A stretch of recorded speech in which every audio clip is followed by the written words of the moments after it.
So in this video, let's talk about some typical concentrations to give you a better feel for the numbers. So as I've mentioned in a previous video, atomic silicon has a concentration of approximately 5 times 10 to the power of 22 per cubic centimeter. So typical range for our doping, on the low end, our doping range is approximately 10 to the power of 13 per cubic centimeter. And so what that means is, let's say we're talking about doping with phosphorus. That means if we look at a cubic centimeter of our semiconductor material, we would have approximately 10 to the 13th phosphorus atoms.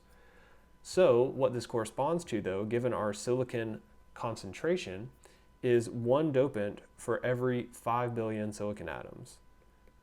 So one dopant per 5 billion, or 5 times 10 to the 9th, silicon atoms. So we can see that seems like almost nothing at all, but at the same time, keep in mind that our intrinsic concentration is on the order of 10 to the 10th. So we're still 3 orders of magnitude higher than our intrinsic carrier concentration when we're at this low doping range.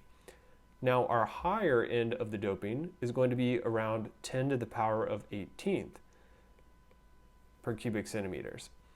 And so what this means is that we have one dopant per 50,000 silicon atoms.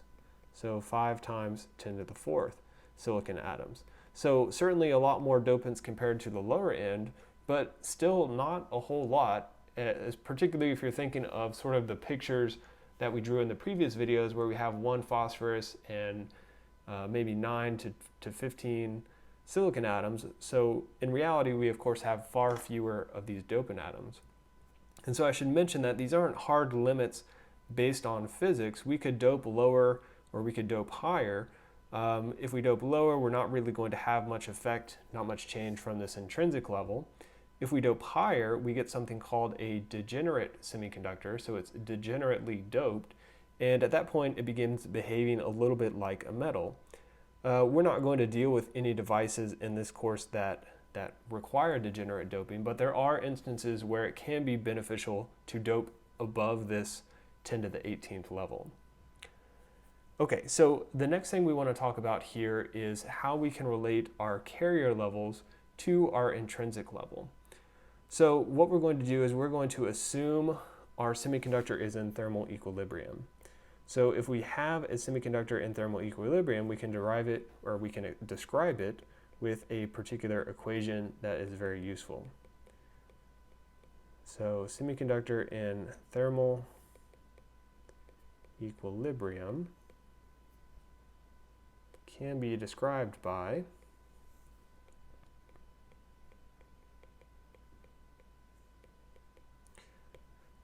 so this equation is N naught times P naught is equal to N sub I squared.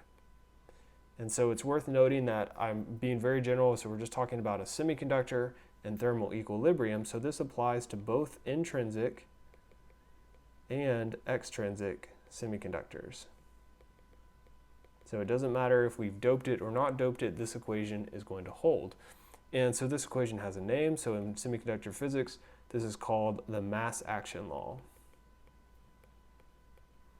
And so just to more clearly define these terms, so of course N sub I is our intrinsic carrier concentration, so we've seen that defined previously. Our N naught is our thermal equilibrium concentration of free electrons. So thermal equilibrium concentration of free electrons. And of course our P naught is going to be similar. That's just our thermal equilibrium concentration of free holes. Typically we use N to represent electron density and P to represent hole density.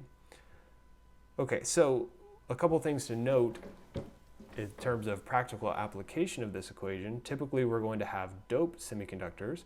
So let's say we have the case where we have large donor concentrations. So large donor impurity concentrations.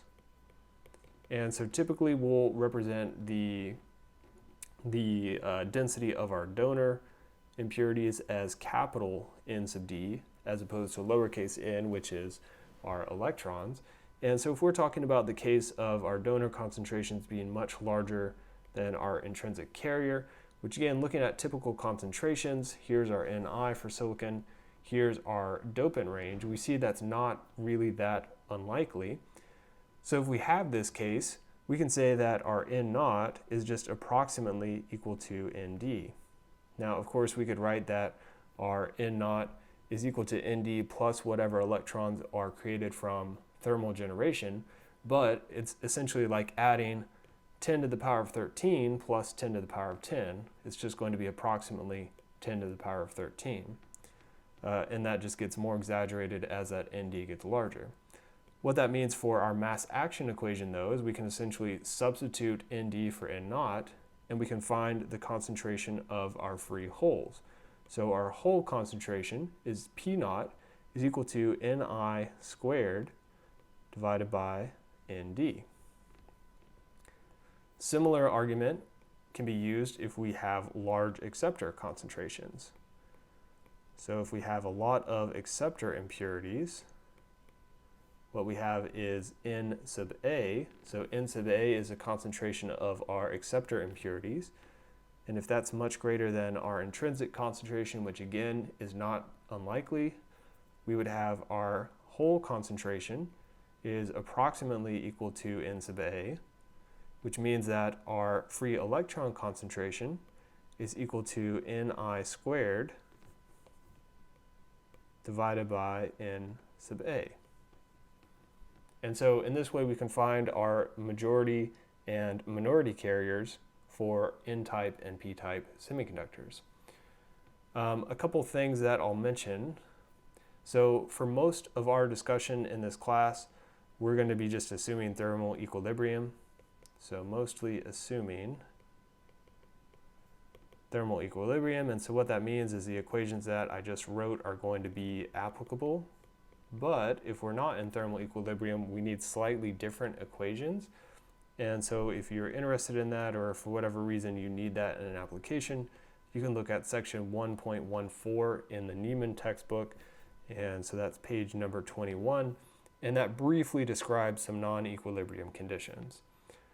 If you're looking to get some practice with these equations, they're relatively simple, so I don't want to spend class time doing that.